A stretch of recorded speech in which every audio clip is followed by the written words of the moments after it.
आज यहाँ 2026 को जनवरी 1 तारिक हाम्रो पिकनिक हुँदैछ र पिकनिक स्पोट यहाँ हेर्नुहोस् दामी छ पिकनिक स्पोट और यहाँ बहुत गाडीहरू छ त हामी चाहिँ यता कुनामा छौँ अहिले अलिकति माथि कुनामा बसेर तर उतातिर पुरा गाडीहरू छ पुरा खनेहरू अन्त यहाँ चाहिँ यो पिकनिक स्पोट चाहिँ कहाँको हो भन्नुहुन्छ भने यो नक्टीको माथि बुढीको भन्छ यो माल नदी भन्छ त्यहाँ हो यो पिकनिक स्पोटहरू यहाँनेर एकदम राम्रो छ फरेस्टको छेउमा छ अन्त यो यहाँनेर पिकनिक खानुहरू चाहिँ एकदम राम्रो छ यो जग्गाहरू चाहिँ एकदम राम्रो छ र यही तपाईहरुलाई देखाएको हो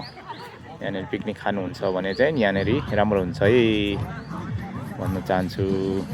है नमस्कार छ